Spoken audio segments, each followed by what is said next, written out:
श्रीराम समर्थ. आज आपण 9वी भक्ती म्हणजेच आत्मनिवेदन भक्ती बघायचे. 8 पहिल्या ज्या आपण भक्ती बघितल्या त्याचं कलश निवेदन या भक्तीमध्ये पाहता येतं. आत्मनिवेदन भक्ती ही ज्ञानाची जननी आहे. मग आत्मनिवेदन म्हणजे काय? तर ही अंतिम पायरी आहे.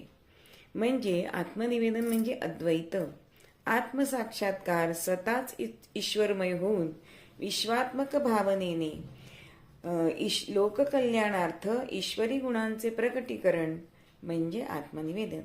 नि अधिक विद म्हणजे समर्पण करणे, ताब्यात देणे किंवा हातात देणे.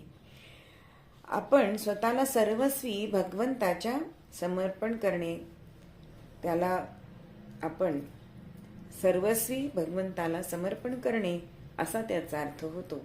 अहो देण्यामध्ये सुद्धा 3 गोष्टी असतात. अहो देवास देताना आपण अत्यंत प्रेमाने आदराने देतो. दिल्यानंतर त्या वस्तूवरील ममत्व म्हणजे माझेपणाचा हक्क सोडायला पाहिजे, आसक्ती सोडायला पाहिजे आणि ती दिलेली वस्तू आपण विसरून सुद्धा जायला पाहिजे. मग आत्मनिवेदनाची सर्वश्रेष्ठ खूण काय? तर समत्व. सर्व संतांच्या ठाई आपल्याला ते प्रकर्षाने जाणवतं, दिसतं. तेथे भेद अभेदाला घेऊन जातो, तर बोध आत्मबोधाला घेऊन येतो. तेथे धर्माधर्म मावळलेले असतात.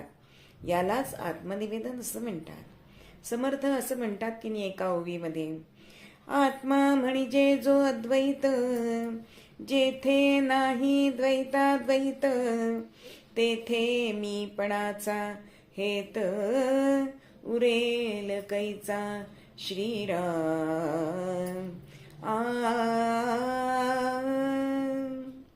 अहो देव आणि भक्त दोन्ही स्वस्वरूप होतात. ज्याप्रमाणे शरीराला डावं अंग उजवं अंग अशी 2 अंग असली तरी शरीर एक असतं की नाही, त्याचप्रमाणे सगुण आणि निर्गुण हे दोन्ही भगवंताची रूपं असली तरी सुद्धा भगवंत तो परमात्मा हा एकच आहे. म्हणून तर ज्ञानेश्वर माऊली म्हणते, तुझ सगुण म्हणो की निर्गुण रे, तुझ सगुण म्हणो की निर्गुण रे, सगुण निर्गुण एक गोविंदू रे, एक गोविंदू रे, तुझ सगुण म्हणो की निर्गुण रे.